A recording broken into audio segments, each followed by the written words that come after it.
Hello, my name is Ysis Lorenna. Welcome back to my channel. Today I'm going to share 12 Portuguese words that don't exist in the English language and that English speakers are totally missing out on.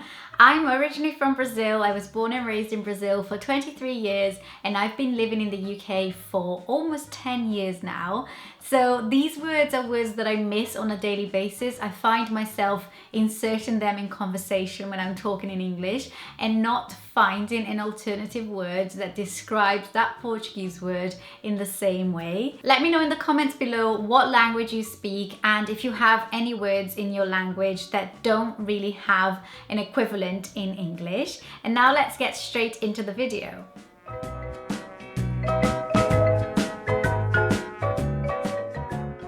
So the first word is cafuné. That's a word used to describe the act of running your fingers through someone's hair, almost like giving them a little head massage in a soft, tender way. And it's weird that we have a word for that. It's such a mouthful to say in English, running your fingers through someone's hair in a tender way.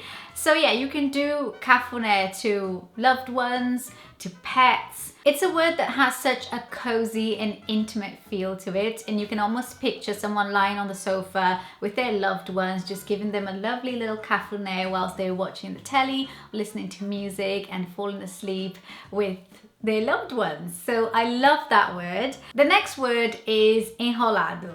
And enrolado is someone who's constantly confused and changes plans all the time, says things and then changes their mind about what they say, cancels plans, just a bit of a mess of a person. And we all have a friend like that. They have a good heart, but they are so enrolado that you just can't really cope sometimes.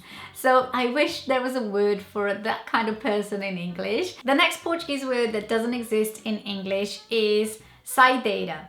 Saideira is a word used to describe the last drink that you have when you're at a bar or a club with lots of friends and it's time to go home. It's not necessarily the time that they stop serving drinks, it's just time for everyone to go. You've decided that it's time to go home. So the last drink that you all drink is called saideira, and I don't think there's a word in English to describe that last drink. I don't know why Brazilians feel the need to mark the moment of that last drink. Sometimes you have 2 or 3 or 4 saideiras before you actually do leave the place. So it's not a literal meaning, like it doesn't mean that you just have to have that one. It's more of like I don't know, an act of everyone knows that we're going to be going soon, so let's order our last drink. Let's order the saideira. The next word is saudade or saudade, depending where you are from in Brazil, because the accents do differ. But I'm from the northeast of Brazil, so I say saudade. And saudade means a longing or a feeling of missing someone so deeply, someone or something.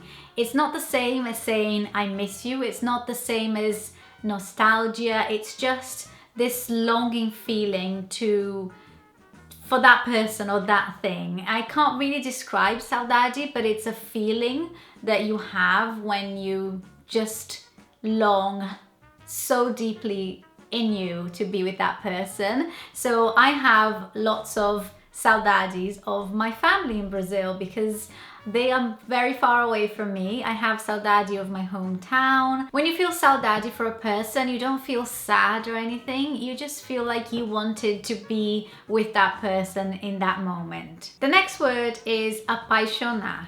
And apaixonar is a verb and it's the act of falling in love. So in Portuguese, we have a word for that period between I like you and I love you. So you're not quite ready to say I love you yet. So you are apaixonado. You are falling in love, but you're not in love yet, but you like them a little bit more than you did at the beginning of a relationship.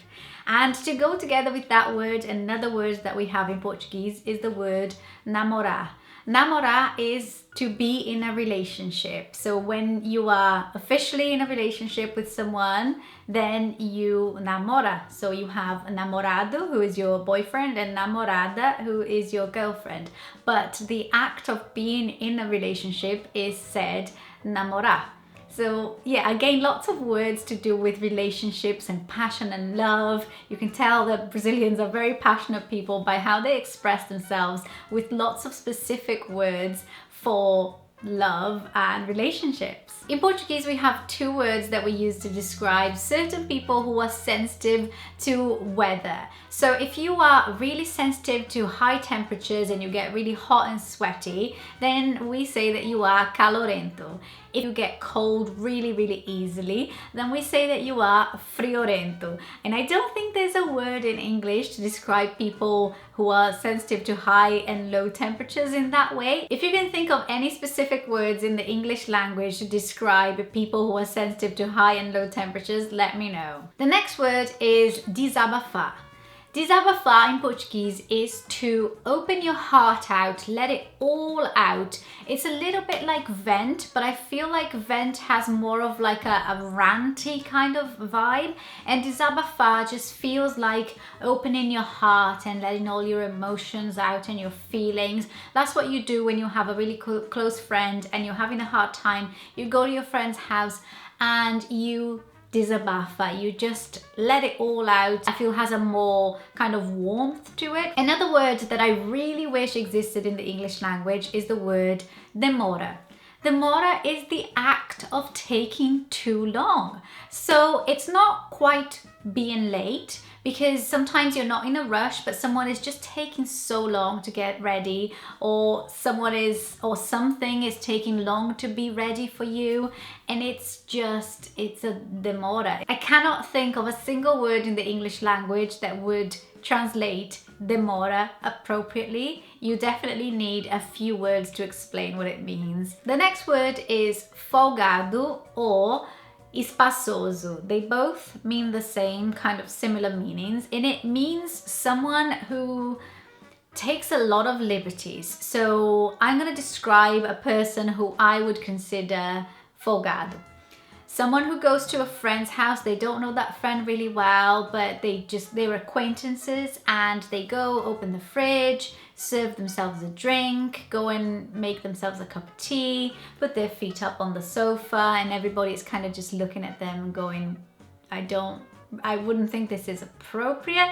Maybe you'd call that person inappropriate, but it's not really just for those situations. You can be folgado if, lots of people are helping out in a situation and you're just sitting there and watching and you're not offering to help or anything. Basically, someone who's a bit clueless and takes a lot of liberties that most people wouldn't, just out of common sense. So that person is folgado or espaçoso. And these words in Portuguese mean loose or takes up a lot of space. So that is exactly what that kind of person does. They just take up a lot of space that's not due to them. Something we have in Portuguese that doesn't exist in the English language is we have a little word that we add to other words to make things small and cute, or to make them big and exaggerated. So let's say you have a bird and you want to say that that's a little bird.